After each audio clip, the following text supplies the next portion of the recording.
Le Liban aussi sous les bombes. Au moins 4 personnes ont été tuées ce dimanche dans le pays. Des panaches de fumée aussi aperçus dans la banlieue sud de Beyrouth. Des frappes également à Saïda, dans le sud du Liban. Le chef de la diplomatie israélienne affirme d'ailleurs qu'aucune négociation directe n'est prévue avec le Liban. Bonjour à vous Serge Berberi, vous êtes le correspondant de France 24 à Beyrouth. Merci d'être avec nous. On va faire d'abord un point sur les dernières heures et les dernières frappes au Liban, Serge, si vous voulez bien. Bien, vous savez, les frappes israéliennes se poursuivent sur plusieurs fronts au Liban. Tout d'abord dans le sud du pays, à Saïda, sur la côte méditerranéenne. Une frappe a touché les environs de cette ville portuaire. Un appartement a été visé. Il s'agirait d'une frappe ciblée contre un membre du Hamas.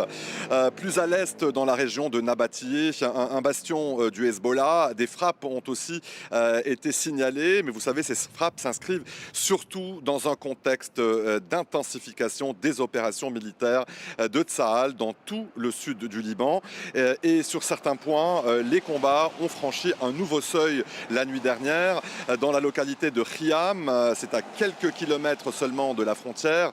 Le Hezbollah affirme être engagé dans des affrontements directs avec l'armée israélienne. L'armée israélienne donc qui a aussi annoncé avoir frappé la nuit dernière dans la banlieue sud de Beyrouth le QG de la force Radouane. La force Radouane, je vous rappelle, c'est l'unité d'élite du Hezbollah.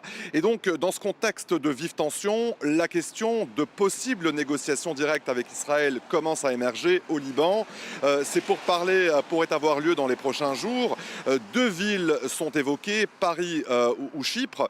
Mais vous savez, la position israélienne est différente. Vous l'évoquiez, le ministre israélien des Affaires étrangères a affirmé aujourd'hui qu'Israël ne prévoyait pas de négociations directes avec le Liban dans les prochains jours. Il a posé aussi une condition. Selon lui, le gouvernement libanais doit d'abord empêcher le Hezbollah de tirer des roquettes vers Israël.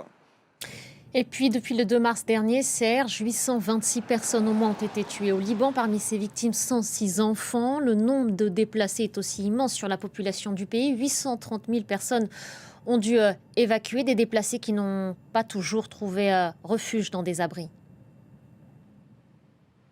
Et qui vivent aussi dans des conditions précaires. Vous savez, surtout ces dernières heures, une tempête de sable, puis des pluies torrentielles se sont abattues sur une grande partie du pays. Pour les familles qui ont fui les bombardements, les conditions deviennent donc extrêmement difficiles, car vous savez, beaucoup n'ont toujours pas trouvé d'abri. À Beyrouth, plusieurs familles sont toujours installées le long du front de mer.